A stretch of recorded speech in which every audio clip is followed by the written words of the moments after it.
The summer sweep up continues, and now we have updates to Hunter and Runecrafting, as well as a few other skills, and I've taken the time to test out all these changes, see how they feel, see which ones are the most impactful. So I'm going to tell you everything you need to know about this update and what you can expect to do going forward. Starting off with Hunter, let's talk about the Birdhouse Changes. Okay, so the XP, that's the big thing when it comes to nerf here. The XP at the high end for redwood logs has not been changed. For magic, it was reduced by 15%, but anything below that, you're looking at a 40% to 60% nerf in XP, so huge decrease there for the lower level birdhouses because it was so dominant for early level Hunter. Now, outside of this though, they did change nests, how many nests that you're getting from doing a birdhouse run. Previously, you'd get about 10 from doing your 4 birdhouses. Now you're looking at getting about 15, a 50% buff. On top of this though, they made it more consistent overall. They changed the mechanics, so you're more likely to get what you're expected to get as opposed to getting, you know, a lot less or a lot more than you would typically get on any given run. More nests is a great thing for birdhouses. That's a primary reason why you're going to be doing these long term anyways, whether it's for making brews or maybe you're going for the evil chicken outfit. Well, god eggs, you know, getting 50% more nests means you're going to be getting 50% more god eggs. So that is a big change for those 4 collection log slots. Absolutely massive and understated. Now, in terms of the XP nerfs, honestly, Hunter has so many ways you can level up now with the Hunter Guild and a few new activities, plus the changes today. Like, there's so many buffs to the Hunter XP from these changes you'll see in the video that, in my opinion, these birdhouses, yes, they're decent, but do them for the nests more than the XP at this point. That's the big takeaway. I've also seen that people have suggested this makes birdhouses less of a daily scape activity, which I think is kind of true, but also it really depends, because if you need bird nests and you want to get more bird nests, well, this is compelling you to do more birdhouses. Or if you're going for the collection logs with the god eggs, you want to do more birdhouses. Granted, you're going to be able to stack up the bird nests a lot quicker, a lot easier, so maybe you won't be doing as much, but I don't think this necessarily means that because of these changes and the XP nerfs that birdhouses become less important to do. You might be doing them less often because you'll have more nests, or maybe you'll do them more often because you want to get more god eggs. So really it depends on your goals or what you're doing.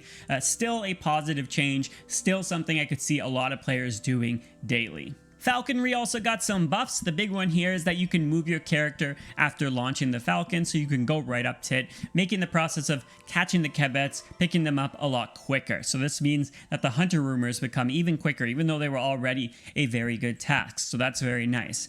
Now, in terms of XP per hour, if you were doing these as a sort of main method, when I was doing dashing kebbits, I was getting about 120k per hour, but this doesn't factor in banking, which you probably would do with dashing kebbits because you'll definitely want to keep the meat. It's a pretty good meat overall. So definitely lower XP unless you're not planning on banking. Now, another method I wanted to test out was just catching any kebbit I could. This is because if I'm just going for dashing kebbits, there's only generally 2 around you, and there's a little bit of downtime waiting for them to spawn or running to them because there's a gap between them. Well, what if you were to just catch them alongside dark kebbits or even the other kebbit that's there and just try to get as much XP per hour? Well, in doing this testing, I was getting about 135k per hour.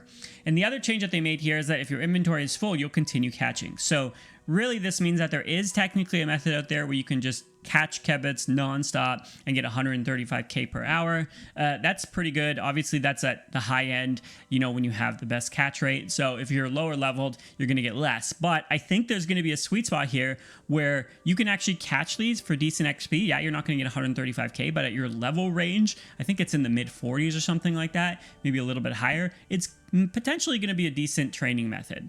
But generally speaking, this isn't a big change, and there's other ways to level up your hunter. This is generally making just the fact that you can do these hunter rumors even quicker than before more than anything. Or if you want to stockpile a lot of dashing kebbit food, it's a little bit quicker than it was before. Aerial fishing got some massive changes, so let's cover everything here. First, pearls. Pearls, you're getting 50% more now. Great. The shop as well, the rewards significantly cheaper now. Great. So green logging this just became a whole lot easier. You can also spend pearls to make it so that your bird will eat the fish whole, That's amazing for the actual gameplay because now you don't have to cut the fish up, you don't have to drop the fish, you don't need fish offcuts, so that makes the gameplay a lot easier and it boosts your XP per hour because you're losing less ticks. Speaking of XP per hour boosts, they also made it so that the quick action radius around you, which was previously a 5x5, is now a 7x7. So there are more pools you can go to that are going to be quicker now. The plugin in this gameplay didn't reflect this because it's day one, but eventually those will be green as well, so you'll know exactly which ones are quick actions.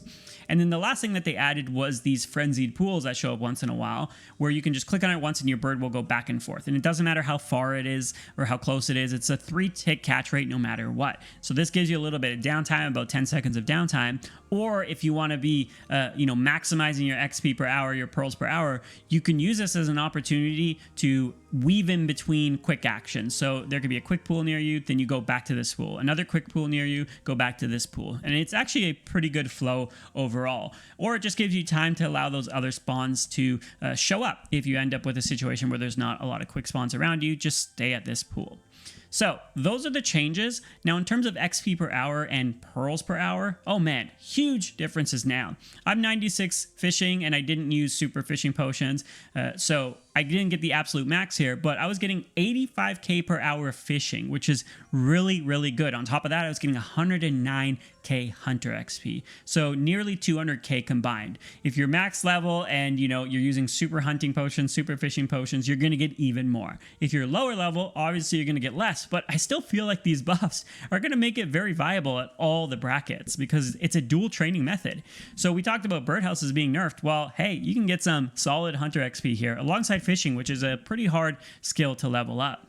So I actually really think this makes aerial fishing a very viable place to train both these skills, especially if you're going for the collection logs. In terms of pearls per hour, I got about 50 pearls per hour, which is actually really good. Once again, it makes green logging this a lot easier. Probably about 15 hours to do so, assuming you get the golden tench. So that's a lot more reasonable.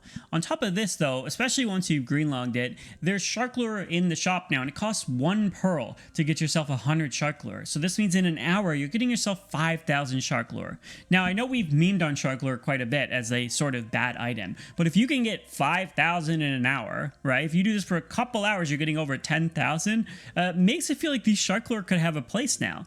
This could make it so you can get a lot of sharks as a result. Or if you're interested in certain weird items, like the big shark, for example, shark lure is going to make that a lot easier. Or if you're going for the loop half keys for Varlamore and you're doing the fishing spot, shark lure makes that a lot easier. Unfortunately, shark lure doesn't make the pet easier. If it did, this would be really, really good. But still, it's going to get you a lot more sharks. It's going to get you a couple weird collection logs potentially as well. So I could definitely see people doing that once they've green logged this, spending those extra pearls to get a mass amount of these lure. And I definitely want to make a video on this, and I want to make a guide on aerial fishing as well, because I actually think it's a lot more viable now. So if you're interested in that, let me know and I can get that out as quickly as possible. Deadfall traps are also buffed quite a bit. You can now do 2 traps instead of 1. The only place you can't do 2 is maniacal monkeys. So this mainly affects stuff like pyrofoxes being able to do 2 traps at once. In addition to this, the catch rate is actually a lot quicker now because the trap becomes basically active in half the amount of time compared to before, which is also nice. And you're going to get yourself a 75% chance to not consume your log when putting up the trap. So chopping logs, you're going to chop a lot less now, especially with the canter and headgear. You're not really going to have to worry about going to that every single catch. It's a lot more chill now compared to before. Now, in terms of XP per hour, it's a decent amount. It's about 87k per hour. Nothing to write home about. They did nerf the XP to compensate for these buffs, which overall raised the XP per hour, but you're not going to be doing this as a main method. The main way this is going to impact you is if you're doing hunter rumors. These are actually a solid task now. Before they were a slow task like Pyrofox or any of the other tasks, and if you pitied on them, they'd take quite a while. Well, with the double traps, the quicker catch rate, less logs that you'll have to chop, you're going to be doing these tasks in like a couple minutes or less, which is very, very good. Even if you pity out and have to catch a max of 30, it's going to take you like 3.5 minutes to do that. So these, in my opinion, become a fast hunter task, which, for certain accounts, could be a very good thing, right? If you're setting up your block list, I probably wouldn't block Deadfall traps at this point, or Pyrofox in particular, because of just how quick they are compared to before. Speaking of pity changes, the butterflies as well got their drop rates reduced so that you're getting the special pieces at a 1 in 40 instead of a 1 in 75. So then the pities double that, right? So that's pretty good in my opinion. Again, makes these tasks quicker. So hunter rumors in general with these two changes got a lot better. There are a couple other hunter changes like chompy birds now give 30 XP, or the ring of pursuit now showing you the full path. Those seem okay, but the other really big change in my opinion is the fact that you can place 2 hunter traps right away instead of waiting till level 20. So those early hunter levels where you're doing, you know, bird snares and stuff just got a lot quicker because you can do 2 traps instead of 1. We also got some changes to Guardians of the Rift and Tempoross so that you can buy their main items with pearls and flakes respectively if you go dry, about 2 times dry or something like that, and you'll have enough to purchase the lantern or the fishing barrel and tackle box. So those are positive changes for people who are going dry for those, especially the lantern. Oh my goodness, because the lantern now works outside of Guardians of the Rift, and this is absolutely massive. So this means no more pouches degrading, and I tested this everywhere and it felt so good in all cases. When you have the colossal pouch plus this effect with redwood logs inside your lantern, it feels great. On top of that, the redwood logs is also giving you 5% more runes as well. I think some people forget that it's not just the pouch degrading effect, it also gives you a buff to runes created. So this felt really good. I was getting some solid numbers across the board at all methods, basically, you know, slightly higher than it was before. Same effect that the rune cape would give you before. I think it was like a couple thousand XP or so depending on the method. So highly recommend you do this. It's going to make the grind to 99 so much easier. However, there are some other important effects to keep in mind, and the big one I think is going to be the Bloodwood effect, because you get 20% more blood runes.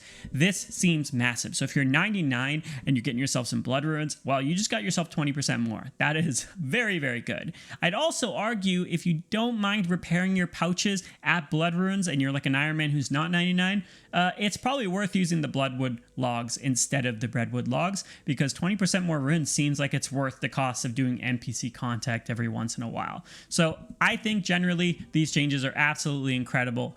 We've seen how they're slightly buffing all the methods in terms of runes created and XP as well, but I think this is a good thing. Runecrafting is still, you know, one of the hardest skills to level, and a skill that not a lot of people partake in, so huge W for these changes, definitely. Coral farming patches were also changed. If you have lower farming levels, you're getting more yield now, and if you have higher farming levels, you're getting a little bit less now. So generally speaking, this is probably a nerf, but you're still getting a good amount of coral as a result. I think coral is not super important, but it is affected by these changes because this is how you can make super hunting potions and super fishing potions, which are great for aerial fishing and are also great for birdhouses if you're trying to boost to make a certain birdhouse or to use a certain birdhouse because of the XP changes. Maybe you bring yourself a hunting potion there. So generally speaking, coral, yes, slight nerf, but arguably more important to do now because these pots are a little bit more important than they were before this update. We also had some changes for the Venator bow to make it more consistent. I want to test this, see how it's changed. I'm sure it's going to lead to some interesting cases. I just didn't have time to do that in this case. And we had some changes to the early game run energy, where when you complete a quest, you will now get full run energy back, which is great when you're doing quests early. And a few monsters are also going to give you some energy pots here and there. I don't think these are massive changes, and I don't think they necessarily solve run energy early game. They could probably still tweak that at some point in the future, but I don't know. It's an improvement, I suppose. Some changes to Wyrmscraig, which can be expected. It's newer content. Stuff with the jeweler's chisel. You know, now it's buffed so that it can do bolt tips, which is going to be great for raids 4 bolt tips, by the way. So definitely recommend getting this item before raids 4 comes out. But that's everything I wanted to cover in this video. Overall, some very, very big changes to hunter, fishing, and runecrafting, and they've been very solid to try out. So definitely recommend checking them out.